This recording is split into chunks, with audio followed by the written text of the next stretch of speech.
सारे निशब्द आयुष्यमान भव आयुष्यमान भव आयुष्यमान भव। या गुन्हेगाराच्या वकिलानं गुन्हेगाराला सोडवता सोडवता स्वतःच गुन्हा केलाय। गुन्हेगार वकील। पण आजपर्यंत आपल्या बाळाबद्दल मी तुम्हाला किती घालून पडून बोलले हो, तुम्ही मला माफ करा। नाही नाही संध्या, तू जर इतक्या थराला जाणार असशील ना मामा, तर एक लक्षात ठेव, तू जर साहेबरावांची बायको आहेस ना, तर मी देखील त्यांचीच मुलगी आहे। वेळ आली ना तर तुझं गलिच्छ राजकारण संपवण्यासाठी मी तुलाही संपवेन। ठीक आहे, मग मला खरं काय ते सांगा। शंकर दादा, बसा जरा 2 मिनिटं, मला तुमच्याशी थोडंसं बोलायचं होतं। शंकर दादा, मला माहिती आहे तुम्ही अधूनमधून मुंबईला येत होतात, तुम्ही मुंबईत यायचात पण घरी आला नाहीत कधी, असं का? चुकून कधीतरी माझ्याच हातून तुमचा अपमान झालाय का? की तुम्ही संजयवर रागावलाय? किंवा हेच काही बोललेत तुम्हाला? दादा कशाला मला काही बोलेल, आणि संजय तर माझाच आहे। वहिनी, तुम्ही देवतेप्रमाणे आहात, तुमच्याशी मी कशाला खोटं बोलू? ठीक आहे, मग मला खरं काय ते सांगा। खरं म्हणजे हा हा भीती भीती, इथं आलो की मला समोर तेच चित्र दिसतं। विकीच्या ऍक्सिडेंटचं सुरुवातीला या भीतीने मलाही त्रास दिला। शंकर दादा, पण आता मी ठरवलंय या सगळ्या चिंतातून मुक्त व्हायचं। मी मात्र अजूनही चिंतामुक्त झालो नाही। काय म्हणाला?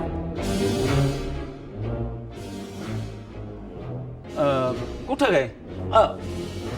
विकी बाबांच्या अपघाताचा तपास लागला का?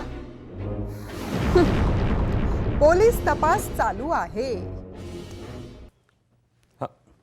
हा ठीक आहे,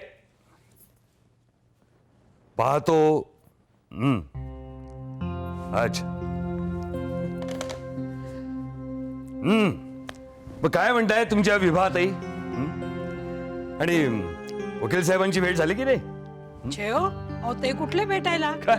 त्यांच्या मागे केसेस आहेत, ते यशस्वी आहेत ना, म्हणून त्यांच्याकडे खूप केसेस येतात। शक्य शक्य, पण तुला सांगतो, लोकांच्या मनामध्ये वकील साहेबांच्या बद्दल खूप मोठा विश्वास आहे, आणि वकील साहेब सुद्धा फक्त पैशासाठी काम करत नाहीत ग।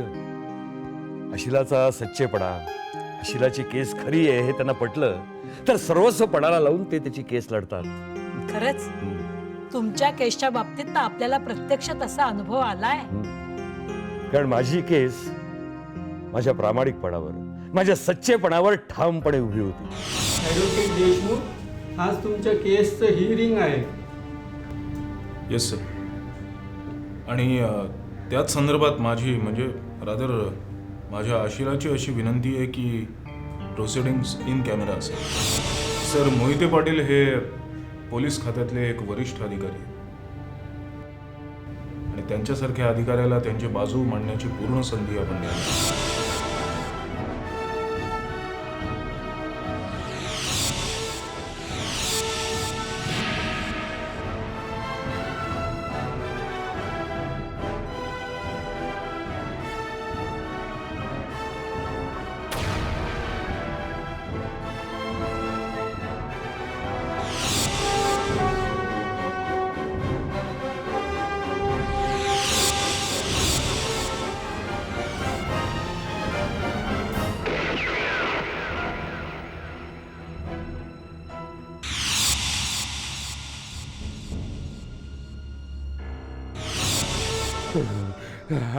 अरे बाळा,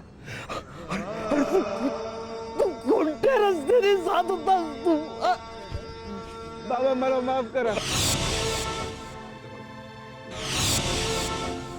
संध्या, आपले संबंध म्हणजे पती पत्नी म्हणून आपलं नातं कदाचित तुझ्या मनासारखं नसेल.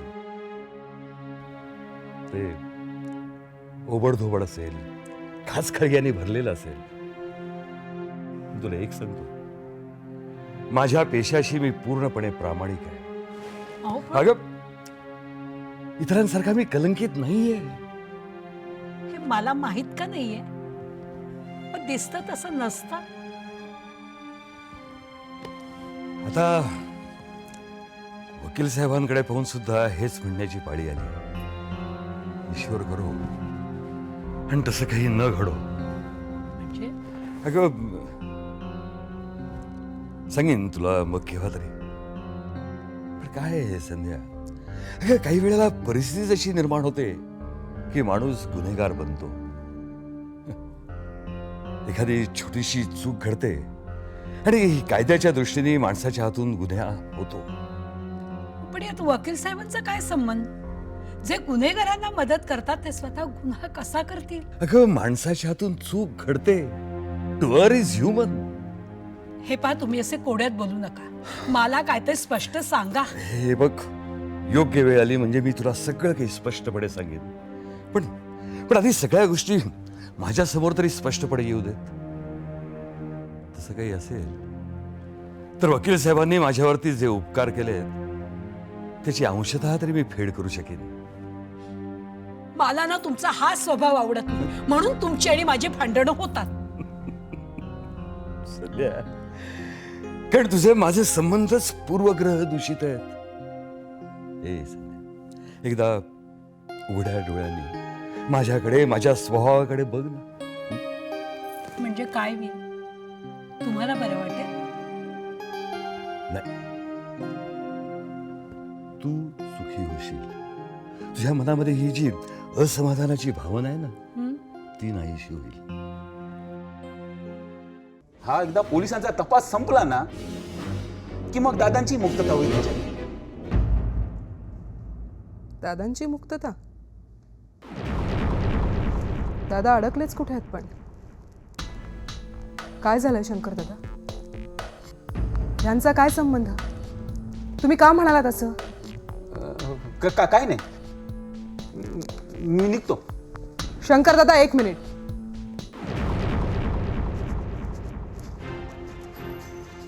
मला सांगा काय झालं.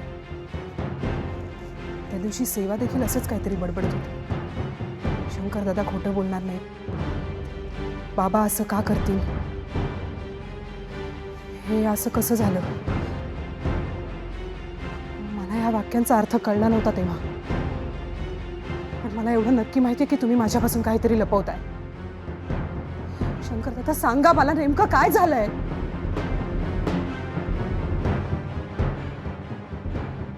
सांगा, तुम्हाला माझी शपथ आहे. बहिणी, तुम्ही शपथ घातली, मग मला आता खरं काय ते सांगितलं पाहिजे. बहिणी, त्या दिवसाची ती संध्याकाळ आपण सर्व चिंतेमध्ये होतो. बाहेर गाडी थांबली, दादा आणि मॅडम उतरून येत होत्या.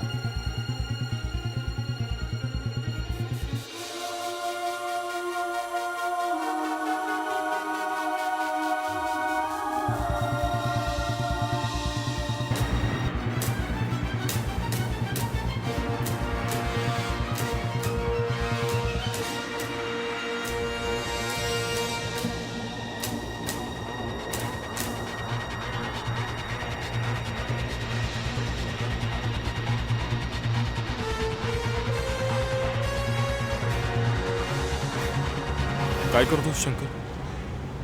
गाडीला लागले रक्ताचे डाग पुसत होतो. अरे आपलं बिकी काय, कसं बरं आहे ना? की आपल्या सगळ्यांना सोडून गेलं.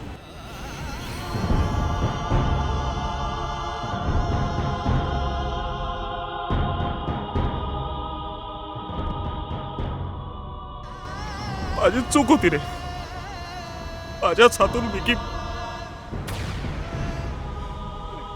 कसं झालं काही कळलं नाही रे. म्हणजे कसा तो मध्ये आला मला कळलं नाही. मी अगदी सगळ्या शक्तीनिशी ब्रेक दाबला पण गाडी थांबूनही उशीर झाला होता. आता विभाला अख्ख्या जगाला काय तोंड दाखवणार. शंकर दादा,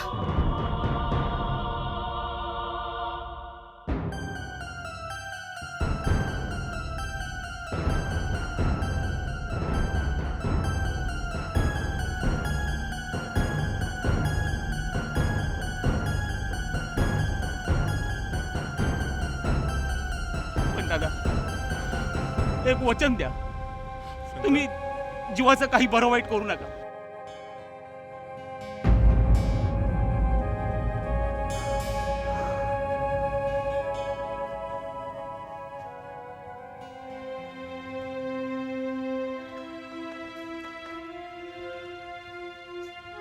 वहिनी, वहिनी, वहिनी बोला ना काहीतरी. वहिनी, अहो वहिनी बोला ना काहीतरी.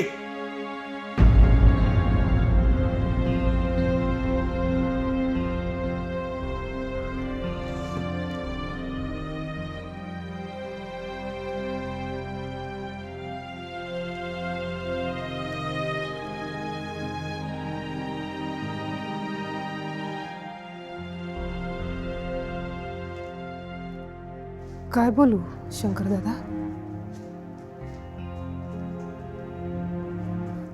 आज तुम्ही एक वेगळंच सत्य उजेडात आणलं. इतके दिवस मी विकीच्या खुन्याचा शोध घेत होते आणि आज तुम्ही एका पित्याच्या पापाला वाचा फोडली.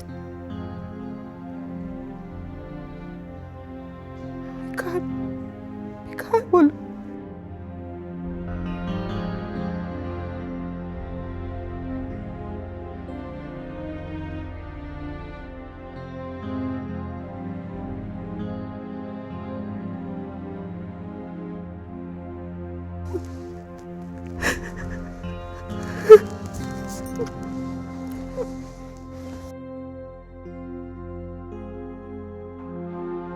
Oh!